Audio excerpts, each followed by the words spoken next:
வணக்கம் நண்பர்களே. வங்காளதேசத்தில் என்ன நடக்கிறது என்பது தொடர்பாக இன்று நாம் பார்க்க இருக்கின்றோம். தற்பொழுது புதிதாக வந்த செய்திகளில் முக்கியமாக வங்கதேசத்தில் ஆட்சி மாற்றம் ஏற்பட்டிருக்கிறது. ஆனால் இந்த ஆட்சி மாற்றம் எவ்வளவு தூரம் நீடிக்கும் என்பது தொடர்பாக இன்னும் ஆம், பலதரப்பட்ட தகவல்கள் வந்த வண்ணம் இருக்கின்றன. அதனுடைய முடிவு தற்பொழுது நோபல் பரிசு பெற்றவரும் ஷேக் ஹசீனாவின் நீண்டகால அரசியல் எதிரியுமான முகமது யூனுஸ் இடைக்கால அரசின் தலைவராக நியமிக்கப்பட்டிருக்கிறார் என்ற செய்தி புதிய செய்தி. ஹசீனா பதவி விலக வேண்டும் என்று பல வாரங்களாக வங்காளதேசில் போராட்டங்கள் நடைபெற்று வந்தன. அதனை நீங்கள் அறிவீர்கள். இதைத் தொடர்ந்து அவர் பதவியை ராஜினாமா செய்துவிட்டு நாட்டை விட்டு ஓடி இந்தியாவுக்கு சென்று அடைக்கலம் புகுந்தார். ஆனால் இடைக்கால அரசின் தலைவராக 84 வயதான முகமது யூனுஸ் தற்பொழுது அறிவிக்கப்பட்டிருக்கின்றார். அவரை அநேகமாக எல்லோருக்கும் தெரியும். அவர் நோபல் பரிசு பெற்றவர். நாட்டின் குறுங்கடன் பயன்பாட்டின் முன்னோடி என்று பலராலும் பாராட்டப்பட்ட பேராசிரியர் யூனுஸ் அவரை ஒரு பொது எதிரியாகவே ஹசீனா கருத்தினார். ஏனெனில் அரசியலுக்கு அவர் அவ்வளவு பிரபல்யமாகியவுடன் அரசியலுக்கு வந்து விடுவார் என்கின்ற அச்சத்தில் ஹசீனா அவரை ஓரம் கட்டி வைத்தார். அவர் மீது பல வழக்குகள் தொடரப்பட்டன. அரசியல் ரீதியாக தன் மீது போடப்பட்ட வழக்குகள் என்று பேராசிரியர் யூனுஸ் தெரிவித்தார். வங்கதேச போராட்டங்களுக்கு தலைமை தாங்கிய மாணவர்கள் மற்றும் இராணுவம் தலைமையிலான ஒரு அரசாங்கத்தை ஏற்க மறுத்து பேராசிரியர் யூனுஸை இடைக்கால அரசை வழிநடத்த வேண்டும் என்று அழுத்தம் கொடுத்தார்கள். அதற்கு பிறகுதான் யூனுஸ் இடைக்கால அரசை வழிநடத்துவதற்காக தற்பொழுது தேர்ந்தெடுக்கப்பட்டிருக்கின்றார். இராணுவ தலைவர்கள் மற்றும் மாணவர்களுக்கு இடையிலான இந்த சந்திப்பை தொடர்ந்துதான் இந்த அரசு அமைக்கப்பட்டிருக்கிறது. பாரிஸில் இருந்த பேராசிரியர் யூனுஸ் இப்பொழுது டாக்கா திரும்புவதாக தெரிவிக்கப்பட்டிருக்கிறது. தொடர்ந்து இந்த பிரச்சனையை முடிவுக்கு கொண்டு வர வேண்டும் என்று இராணுவமும் விரும்புகிறது. ஏனெனில் இராணுவ ஆட்சி வந்தால் பங்களாதேஷால் தாங்க முடியாது. தற்பொழுது இருக்கின்ற சூழ்நிலையில் இராணுவ ஆட்சி வந்தால் பொருளாதாரத்திற்கு மிகப்பெரிய அடி விழும். இது மிக பெரும் பாதிப்பை ஏற்படுத்தும். ஏன்னா பங்களாதேஷ் மிகவும் வளர்ச்சி அடைந்து வரும் நாடாக கருதப்பட்டது.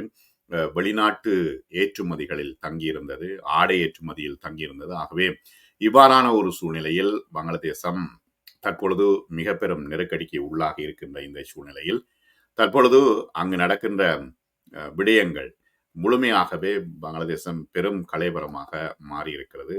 இப்பொழுது இந்த வீடியோக்களில் நாம் பார்க்கின்ற பொழுது பங்களாதேசத்தில் மாணவர்கள் இந்த போராட்டத்தை முன்னெடுத்ததன் பிறகு அவர்கள் முழுமையாகவே ஷேக் ஹசீனாவினுடைய அராஜகம் முழுமையாக பங்களாதேசத்தில் இருந்து இல்லாமல் ஆக வேண்டும் என்கின்ற ஒரு மனநிலையில் தான் அவர்கள் தொடர்ச்சியாக இருந்து வந்தார்கள்.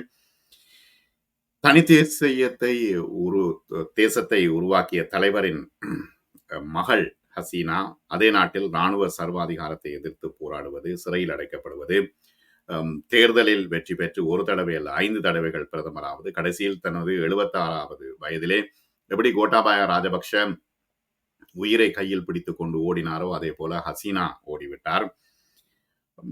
இதான் ஷேக் ஹசீனாவினுடைய வாழ்க்கை பயணமாக இருக்கிறது. அங்கு அவர்கள் பாராளுமன்றத்துக்குள்ளே நுழைந்து அங்குள்ள பொருட்களை கொள்ளையடித்திருக்கின்றார்கள். இது கொள்ளையடித்ததன் பிறகு எப்படி திரும்ப அவர்கள் மீது வழக்குகள் போடப்படும் என்பது தெரியவில்லை.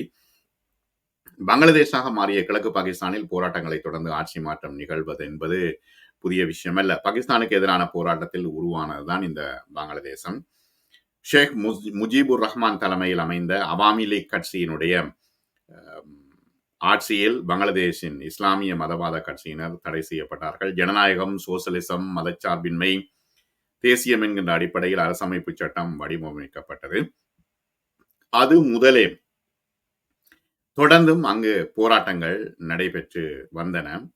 1975 அடிப்படைவாத சக்திகள் ஷேக் முஜிபுர் ரஹ்மானையும் அவரது குடும்பத்தினரையும் படுகொலை செய்தார்கள். அப்போது ஐரோப்பாவில் இருந்த ஹசீனா உயிர் தப்பினார். அதுக்கு பிறகு அங்குள்ள நிலவரங்கள் மாற்றமடைய தொடங்கின. 1982 ஜெனரல் இர்ஷாத் தலைமையில் நடந்த இராணுவ புரட்சியை தொடர்ந்து புதிய ஆட்சி அமைந்தது. இர்ஷாத்தின் ஆட்சியை மத அடிப்படைவாதிகள் ஆதரித்தார்கள். இஸ்லாம் பங்களாதேஷின் அதிகாரப்பூர்வ மதமாக அறிவிக்கப்பட்டது. ஆகவே அங்குள்ள நிலைமை மிகவும் பிரச்சனைக்குரிய ஒரு நிலைமையாகவே தொடர்ந்து வந்தது. ஆனால் ஷேக் ஹசீனாவை பொறுத்தளவில் மக்களை பற்றி கவனிக்காமல் தன்னை பற்றியே தொடர்ந்து கவனித்து வந்த ஒரு தலைவராக அவர் பார்க்கப்பட்டார். ஒரு சர்வாதிகாரியாகவே பார்க்கப்பட்டார். தன்னை விட்டா வேற யாரும் இல்ல என்ற ஒரு நிலைமைக்கு அவர் வந்தார். அது சில காட்சிகளை பார்த்தாலே அங்குள்ள மக்கள் ஏழ்மையிலும் வறுமையிலும் போராடி கொண்டிருக்கும் பொழுது இவர்கள் எவ்வாறு மகிழ்ச்சியாக இருக்கின்றார்கள் என்கின்ற ஒரு நிலைமையை இங்க பார்க்கிறோம்.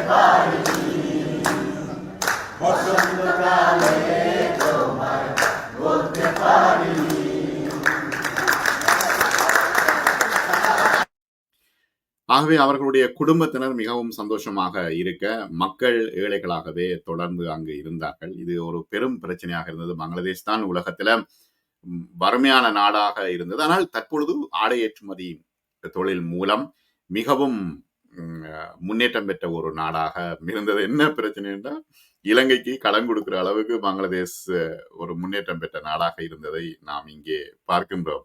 ஆகவே அதுக்கு பிறகான போராட்டங்கள் இவ்வாறான திருப்பு முனைகளை ஏற்படுத்தி இருந்தது.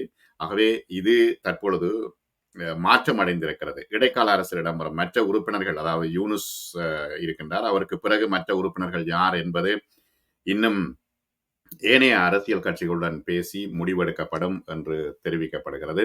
ஆகவே போராட்டம் தற்பொழுது வெற்றி பெற்றிருக்கிறது என்பதுதான் இங்கே நாம் பார்க்கப்பட வேண்டிய ஒரு விடயம். ஆகவே தொடர்ந்தும் மக்களை அடக்கி கொண்டிருக்கும் பொழுது இவ்வாறான பிரச்சனைகள் தொடர்ந்தும் ஏற்படும். மக்கள் எப்படி கோட்டாபாய ராஜபக்ஷ நாட்டை விட்டு ஓடினாரோ அதே போல இங்கே பாராளுமன்றத்திற்குள் மற்றும் பிரதமர் இல்லத்துக்குள் புகுந்து மக்கள் அங்குள்ள உணவுகளை சாப்பிட்டு கொண்டிருக்கின்றார்கள். மக்களுடைய போராட்டம் இவ்வாறு வெற்றி பெற்றிருக்கிறது. முழுமையாக பங்களாதேஷ் தற்பொழுது மக்களினுடைய கைகளில் வந்திருக்கிறது. பார்ப்போம். ஆனால் இது எவ்வளவு தூரம் சாத்தியப்படும், இப்பொழுதும் அமெரிக்கா போன்ற நாடுகள் எவ்வளவு தூரம் இதை அனுமதிக்கும் என்கின்ற ஒரு பெரும் பிரச்சனை இருக்கிறது. இந்தியாவில் தஞ்சமடைந்துள்ள முன்னாள் பிரதமர் ஷேக் ஹசீனா ஐரோப்பிய நாடுகளில் தஞ்சம் புகுவதில் உள்ள பிரச்சனை காரணமாக இந்தியாவில் இன்னும் சில நாட்கள் தங்கியிருப்பார் என்று தகவல்கள் வெளியாக இருக்கிறது. பிரித்தானியா உள்ளிட்ட ஐரோப்பிய நாடுகளுக்கு செல்வதற்கான முயற்சிகளில் அவர் ஈடுபட்டிருக்கின்றார். ஏதாவது ஒரு நாட்டிலே அவருக்கு தஞ்சம் கிடைக்கும் என்று எதிர்பார்க்கப்படுகிறது. ஆனால் இந்திய மத்திய அரசு இது தொடர்பாக பல பேச்சுவார்த்தைகளில் ஈடுபட்டு வருவதாக தெரிகிறது. இந்தியாவில் தங்கியிருக்க ஹசீனாவுக்கு தற்பொழுது அனுமதி வழங்கப்பட்டிருக்கிறது. அவருக்கு பாதுகாப்பு அளிக்கப்பட்டிருக்கிறது.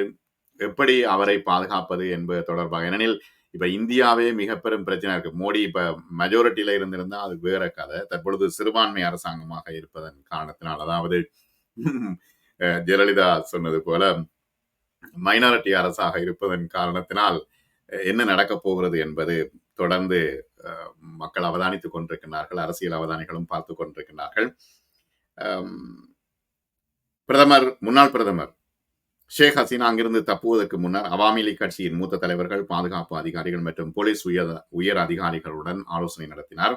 அப்பொழுது ஊரடங்கு உத்தரவை கடுமையாக அமல்படுத்தும்படி அவர் கேட்டார். இருப்பினும் நிலைமை மோசமடைந்ததை சுட்டிக்காட்டிய அதிகாரிகள் ஹசீனாவை உடனடியாக பதவி விலகும்படி வலியுறுத்தினார்கள். இதற்கிடையில் அமெரிக்காவிலே வசித்து வந்த ஹசீனாவின் மகன் சஜீப் இதிலே தலையிட்டு பாதுகாப்பு கருதி தங்களுடைய சகோதரிகள் மற்றும் தாயை அங்கிருந்து வெளியேறும்படி கேட்டிருந்தார்கள். ஆகவே அதுக்கு பிறகு அவர்கள் அங்கிருந்து வெளியேறினார்கள். வெளியேறியதன் பிறகு இந்தியாவிலே தஞ்சமடைந்தார்கள். தற்பொழுது என்ன பிரச்சனை வந்தது? தியாகிகளின் வாரிசுகளுக்கு அரசு பணிகளிலே 30% இட ஒதுக்கீடு வழங்கப்பட்டு வந்தது. இதற்கு எதிர்ப்பு தெரிவித்து கடந்த 2018 ஆண்டு மாணவர்கள் நடத்திய போராட்டம் காரணமாக இட ஒதுக்கீடு தற்காலிகமாக நிறுத்தி வைக்கப்பட்டது.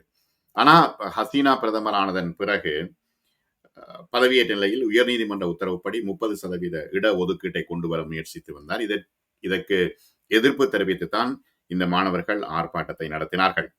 ஷேக் ஹசீனாவின் முடிவுக்கு கண்டனம் தெரிவித்து 3ஆம் தேதி கூடிய மாணவர்கள் ஷேக் ஹசீனா பதவி விலக வேண்டும், இட ஒதுக்கீட்டை ரத்து செய்ய வேண்டும் என்ற பதாதைகளை ஏந்தி கோஷமிட்டார்கள். அதுக்கு பிறகு தொடர்ந்து டாக்கால இருந்து எல்லா இடங்களிலும் இந்த வன்முறை பரவியது.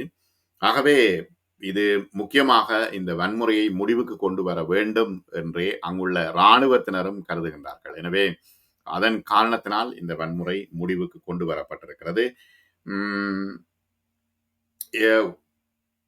இந்த முகமது யூனுஸை பற்றி நாம் கொஞ்சம் பார்ப்போமானால், ஷேக் ஹசீனாவை நாட்டை விட்டு ஓடச் செய்த மாணவர் அமைப்பினர் இடைக்கால அரசின் தலைமை ஆலோசகராக 83 வயதாகும் நோபல் பரிசு வென்ற பொருளாதார நிபுணர் முகமது யூனுஸ் மட்டுமே வேண்டும் வேண்டும் என்று கேட்டிருந்தார்கள். பார்ப்போம்.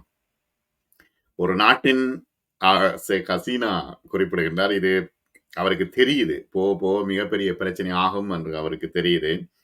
நாடு முழுவதிலும், பங்களாதேஷில் நாடு முழுவதிலும் 450க்கும் மேற்பட்ட போலீஸ் நிலையங்கள் சூறையாடப்பட்டன. ஏராளமான 50க்கும் மேற்பட்ட போலீஸ் உத்தியோகத்தர்கள் உயிரிழந்திருக்கின்றார்கள். நூற்றுக்கணக்கான போராட்டக்காரர்கள் உயிரிழந்திருக்கின்றார்கள். பல்வேறு அரசு அலுவலகங்கள் மீதும் போராட்டக்காரர்கள் கல்வீசி தாக்குதல் நடத்தினார்கள். ஷேர்பூர் நகரில் உள்ள சிறை மீது ஒரு கும்பல் தாக்குதல் நடத்திய போது சிறையில் இருந்த 500 கைதிகள் தப்பி ஓடியுள்ளதாக தெரிகிறது. ஆனால் ஹசீனா கடந்த மாதத்திலே ஒரு பேட்டி ஒன்றிலே குறிப்பிட்டிருந்தார், ஒரு நாட்டின் விமான படை தளத்தை பங்களாதேஷில் அமைக்க அனுமதி அளிக்கும்படி வெள்ளைக்காரர் ஒருவர் கேட்டார். எனக்கு கோரிக்கை வந்தது.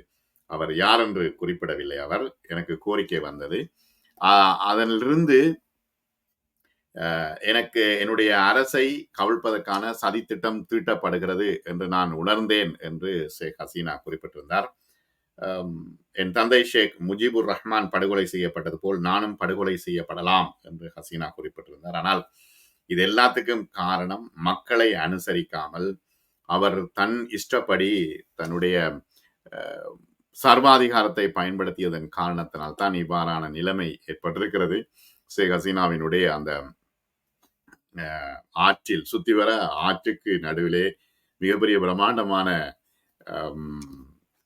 மாளிகையில் அவர் வசித்து வந்தார். ஆற்றுக்கு நடுவில் உள்ள வாத்துக்களை பிடித்து கொண்டு போய் கறி சமைப்பதற்காக அவர்கள் கொண்டு சென்று கொண்டிருக்கின்றார்கள். ஆனால் மக்களுடைய போராட்டம் வென்றிருக்கிறது. எவ்வளவு தூரம் இது அனுமதிக்கப்படும் என்பதுதான் மிகப்பெரிய ஒரு கேள்விக்குறியாக தற்பொழுது இருக்கிறது. தொடர்ச்சியாக மக்களுடைய போராட்டம் வென்று கொண்டிருக்கிறது. அதான் பல அரசியல் விமர்சகர்கள் குறிப்பிடுகிறார்கள், தொடர்ந்தும் மக்களை நெருக்கடிக்குள் உள்ளாக்கி கொண்டிருந்தால் ஒரு காலத்தில் மக்கள் கொதித்தெழுந்து தங்களுடைய எதிர்ப்பை வெளிப்படுத்த தொடங்கினால் ஆட்சியாளர்கள் ஓட வேண்டிய ஒரு சூழ்நிலைக்குத்தான் தள்ளப்படுவார்கள். அதில் எந்த விதமான மாற்று கருத்தும் இல்லை என்பதுதான் இங்கே பங்களாதேஷ் எங்களுக்கு உணர்த்துகின்ற பாடமாக இருக்கிறது. பங்களாதேஷ் தொடர்பாக நாம் இன்று பார்த்தோம். தொடர்ந்து வரும் செய்திகள், அப்டேட்டுகளை நான் உங்களுக்கு தருவேன். மீண்டும் நாம் மற்றொரு தகவல்கள் செய்திகளோடு சந்திப்போம்.